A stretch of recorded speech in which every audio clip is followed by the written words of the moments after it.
India has recorded over 3,800 COVID-19 deaths today, with 276,000 new cases. The country broke the world record for daily COVID-19 deaths on Wednesday, with more than 4,500 fatalities. The daily death toll rose in recent days as cases spread to rural districts with poor health facilities. Ravinda Bawa has more in Ranchi. After almost 9 days of above 4,000 deaths in the country, we are seeing a little dip in the number of deaths. And there are different reasons which have been cited by the experts in terms of recording the deaths. There is a delay in reporting deaths from various states and compiling these numbers. And that's one of the major factors which we see becomes the reason for delayed counting and reporting. And the numbers rising is also because now the infection has spread in the rural areas, which does not have enough medical facilities, and people are unable to get the right kind of treatment at the right time, and there is a loss of life, loss of loved ones. We have seen images of mass funerals, mass cremations here in India in the month of April as well as in the beginning of May, and now we are seeing the new reports which are coming from the rural areas that there are dead bodies floating in the river Ganges because the families do not have either money to cremate, or they do not want to touch their loved ones because of the fear of infection, and these bodies are given water burials and thrown into the river. And that's what has been reported in the last few days. So it is an unfortunate situation on the ground, basically because of lack of proper medical facilities. People are losing their lives, and definitely the new strain of the virus is much more aggressive than what we had seen earlier, which is causing a direct attack into the lungs of people, and they are losing their lives because of loss of oxygen. Let's not revisit that story we had on the European Union's plan, which it believes is going to boost production and availability of COVID-19 vaccines. And for more on that story, we're now joined by Dr. Bharat Pankhania. He is a senior clinical lecturer at the University of Exeter's Medical School. Thank you so much for joining us, Doctor.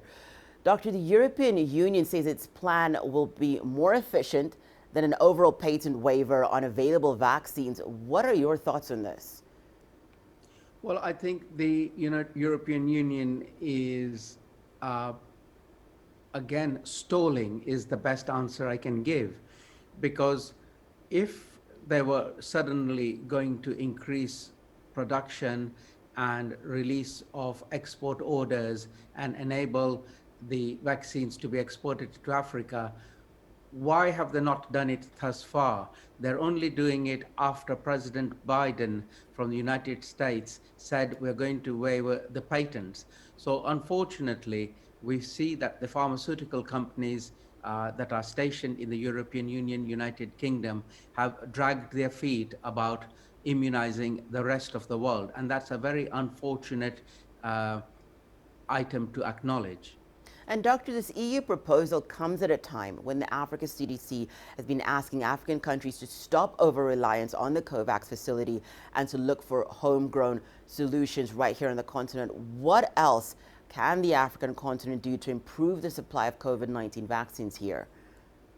Unfortunately, we are in the middle of a crisis, and therefore it has to be a multifaceted approach, which is continued pressure to the United States, to the European Union, United Kingdom, to enable the export of vaccines in very, very large numbers to Africa and the rest of the world. And then furthermore, for the African nations to learn the lesson. And the lesson to learn is we are not going to cooperate with you with respect to all your drug trials which you undertake in Africa unless you play fair and square with us, because they do the experiments in Africa, they use Africa as trial places, etc.